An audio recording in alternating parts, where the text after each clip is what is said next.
आइए आज पढ़ते हैं इकोनॉमिक्स पार्ट 1। पहला लेसन है अर्थव्यवस्था एवं इसके विकास का इतिहास। देखें, अर्थव्यवस्था किसे कहते हैं।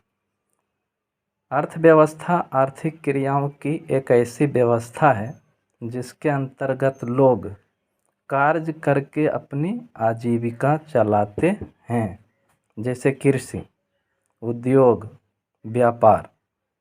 कृषि, खेती करते हैं किसान सब, उससे जो भी अनाज उत्पन्न होता है उसको बेच करके अपना वो घर की आजीविका चलाते हैं, वो अर्थव्यवस्था हो गया। कोई उद्योग है, वहाँ जो भी प्रोडक्शन होगा उससे जो इनकम होगी वो क्या कहलाएगी, अर्थव्यवस्था। कोई व्यापार है ना, छोटे छोटे व्यापारी सब भी होते हैं, वो भी क्या करते हैं भाई, अपने सामानों को बेच करके कुछ पूंजी निकालते हैं और वही पूंजी कहलाता है अर्थव्यवस्था। कहता आर्थिक क्रियाएं किसे कहते हैं। कहता हमारी वे सारी क्रियाएं जिनसे हमें आय प्राप्त होती है आर्थिक क्रियाएं कहलाती हैं। जैसे किसान खेती करते हैं, अनाज बेचेंगे, आय प्राप्त होगी। शिक्षक पढ़ाते हैं, उनको जो भी वेतन मिलता है वो भी आय कहलाएगा। कोई मज़दूर है, मज़दूरी करता है। दुकानदार कोई सामान बेच करके उससे आय प्राप्त करता है। वकील है, वकालत करके उसको कुछ पैसे मिलते हैं। व्यापारी इत्यादि। कहता भारतीय अर्थव्यवस्था की संरचना क्या है। कहता भारतीय अर्थव्यवस्था की संरचना के 3 क्षेत्र हैं, प्राथमिक क्षेत्र, द्वितीयक क्षेत्र, तृतीयक क्षेत्र।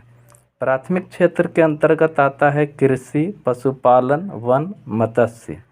द्वितीयक क्षेत्र के अंतर्गत है उद्योग और गैस तथा बिजली। उद्योग में है 4 प्रकार के, कुटीर उद्योग, लघु उद्योग, मध्यम और बृहद।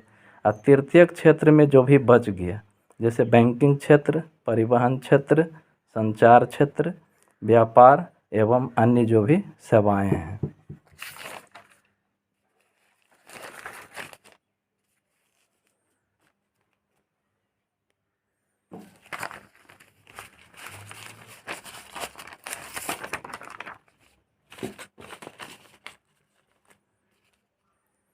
दूसरा सवाल है कि भारतीय अर्थव्यवस्था की संरचना का वर्णन करें। आंसर, भारतीय अर्थव्यवस्था की संरचना को 3 क्षेत्रों में विभाजित किया जाता है। पहला है प्राथमिक क्षेत्र। कहता है प्राथमिक क्षेत्र को कृषि क्षेत्र भी कहा जाता है, याद रखेंगे, ऑब्जेक्टिव में आती है। इसके अंतर्गत मुख्यतः कृषि या उससे संबंधित क्रियाएं जैसे पशुपालन, मछली पालन, व्यवसाय आते हैं।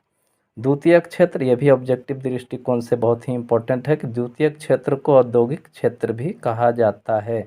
इसके अंतर्गत खनिज व्यवसाय, निर्माण कार्य, जनोपयोगी सेवाएं जैसे गैस, बिजली इत्यादि। तृतीयक क्षेत्र में आता है कि तृतीयक क्षेत्र को सेवा क्षेत्र भी कहा जाता है, ये भी ऑब्जेक्टिव दृष्टिकोण से बहुत ही इम्पोर्टेंट है। इसके अंतर्गत बैंकिंग एवं बीमा, परिवहन, संचार आदि क्रियाएं सम्मिलित है। ये क्रियाएं प्राथमिक एवं द्वितीय क्षेत्र की क्रियाओं के संपादन में क्या करते हैं, सहायता करते हैं। क्योंकि बैंक से लोन लेगा, बैंक से कर्ज लेगा तो कुछ भी कर सकते हैं, खेती करें या औद्योगिक क्षेत्र में लगाएं। तीसरा सवाल है कि अर्थव्यवस्था के प्रकारों का वर्णन करें। कहता है आज विश्व में 3 प्रकार की अर्थव्यवस्थाएं हैं। पहला है पूंजीवादी अर्थव्यवस्था। पूंजीवादी अर्थव्यवस्था वह अर्थव्यवस्था है जहां उत्पादन के साधनों का स्वामित्व जो होता है वो निजी व्यक्तियों के पास होता है और जो इनका उपयोग अपने निजी लाभ के लिए करते हैं। और यहाँ पर अमेरिका है, जापान है, ऑस्ट्रेलिया है, ये सब जो है पूंजीवादी अर्थव्यवस्था में आते हैं। कारण अमेरिका का कुछ प्रोडक्ट हम लोग यूज करते हैं, कुछ जापान का है, इलेक्ट्रॉनिक सामान ये सब यूज करते हैं। दूसरा है समाजवादी अर्थव्यवस्था। कहता है समाजवादी अर्थव्यवस्था वह अर्थव्यवस्था है जहां उत्पादन के साधनों का स्वामित्व एवं संचालन देश की सरकार के पास होता है और इसका उपयोग सामाजिक कल्याण के लिए किया जाता है, जैसे चीन और क्यूबा हुआ। यानी इन देशों में सामाजिक अर्थव्यवस्था है। मिश्रित अर्थव्यवस्था तीसरा, मिश्रित अर्थव्यवस्था पूंजीवादी तथा समाजवादी अर्थव्यवस्था का मिश्रण है। मिश्रित अर्थव्यवस्था का अर्थ व्यवस्था है जहां उत्पादन के साधनों का स्वामित्व जो होता है सरकार और निजी व्यक्तियों के पास होता है। और भारत में कैसी अर्थव्यवस्था है? मिश्रित अर्थव्यवस्था है। ये ऑब्जेक्टिव दृष्टिकोण से इम्पोर्टेंट सवाल है। यह अर्थव्यवस्था पूंजीवाद एवं समाजवाद के बीच का रास्ता है। आइए अगले सवाल की तरफ चलते हैं। अगला सवाल है कि प्रति व्यक्ति आय से आप क्या समझते हैं? आंसर है कि आर्थिक विकास की माप के लिए प्रति व्यक्ति आय को सबसे उचित सूचकांक माना जाता है। प्रति व्यक्ति आय देश में रहने वाले व्यक्तियों की औसत आय होती है। इसका परिभाषा है कि राष्ट्रीय आय को जब देश की कुल जनसंख्या से भाग देने पर जो भागफल आता है वह प्रति व्यक्ति आय कहलाता है। जैसे कि प्रति व्यक्ति आय बराबर देश की राष्ट्रीय आय यानी कुल जो आय हुआ और बटा कुल जनसंख्या से भाग देंगे तो वही कहलाएगा प्रति व्यक्ति आय। अगला सवाल है कि राष्ट्रीय आय क्या है? क्या यह दो देशों के विकास के स्तर की तुलना करने के लिए पर्याप्त है? आंसर है कि राष्ट्रीय आय को आर्थिक विकास का एक प्रमुख सूचक माना जाता है। किसी देश में एक वर्ष की अवधि में उत्पादित सभी वस्तुओं एवं सेवाओं के मौद्रिक योग को राष्ट्रीय आय कहा जाता है। राष्ट्रीय आय से देशों के आर्थिक विकास के स्तर की तुलना कर पर्याप्त नहीं है क्योंकि जनसंख्या असामान्य हो सकती है। इसलिए दो देशों के विकास के स्तर की तुलना करने के लिए प्रति व्यक्ति आय का प्रयोग लगातार बढ़ रहा है।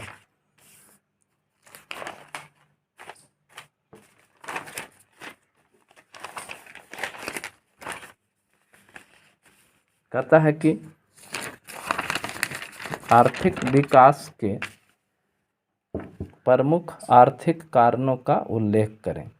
कहता आर्थिक विकास के प्रमुख आर्थिक कारण निम्नलिखित हैं। पहला, प्राकृतिक संसाधन यानी भूमि, जल, नदी आदि जो है प्राकृतिक संसाधन है जो किसी भी देश के प्रकृति द्वारा प्रदान किया जाता है देश को, मतलब इन पर श्रम एवं पूंजी का प्रयोग कर वस्तु और सेवाओं का उत्पादन होता है।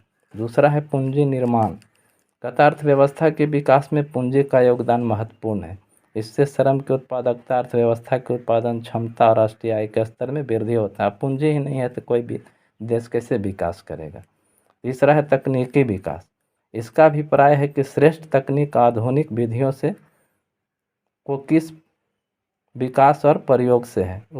उपलब्ध साधनों का कुशलता प्रयोग और वस्तुओं की गुणवत्ता मात्रा में वृद्धि होती है। यानी आजकल देख रहे हैं खेती भी होता है तो भाई ट्रैक्टर से लोग करते हैं, तो इसका मतलब क्या हुआ? तकनीकी उपयोग हुआ। और चौथा है मानवीय संसाधन।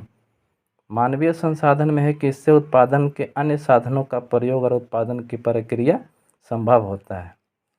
लास्ट सवाल, हमारे मूलभूत आवश्यकताओं का विकास से क्या संबंध है?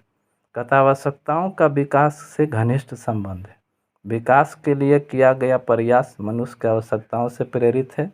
मानवीय आवश्यकताएं अनंत और असीमित है, बात भी सही है, परंतु कुछ मूलभूत आवश्यकताएं भी होती है जैसे भोजन, कपड़ा और आवास। ये नहीं है किसी के पास तो समझिए उसके पास कुछ है ही नहीं है। विकसित देश अपने नागरिकों की सारी व्यवस्थाएं आसानी से करती है क्योंकि वहाँ के नागरिक की राष्ट्रीय और प्रति व्यक्ति आय क्या होती है? ज़्यादा होती है। लेकिन विकासशील देश जैसे भारत में विकास का स्तर निम्न होने से उनकी जो मूलभूत आवश्यकताएं वंचित रह जाती है।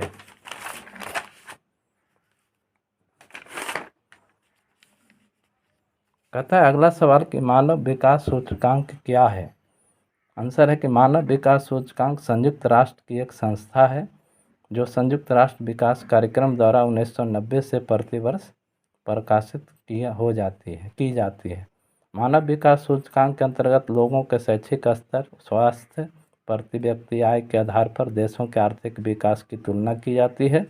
भारत जैसे एक बड़े देश को विश्व में मानक सूचकांक नीचे है, परंतु भारत में विकास की क्रिया में तेजी आने से अब यह धीरे धीरे स्थिति सुधरने लगी है।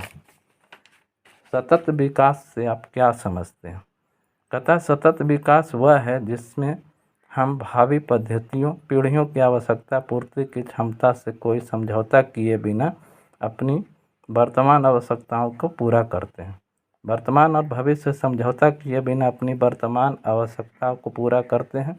वर्तमान और भविष्य की आवश्यकताओं के बीच समन्वय स्थापित करने के साथ ही सतत विकास का संबंध भी सभी वर्ग क्षेत्रों में देश के निवासियों में आवश्यकता की पूर्ति से है। सतत विकास वह प्रक्रिया है जिसमें प्राकृतिक संसाधन के विदोहन, पूंजी निवेश, तकनीकी विकास की वृद्धि में आवश्यक है। मिलते हैं अगले वीडियो में। आप लोग जो है सब्सक्राइब करिए चैनल को और आगे बात को बढ़ाइए ताकि आगे तक जा सके हम।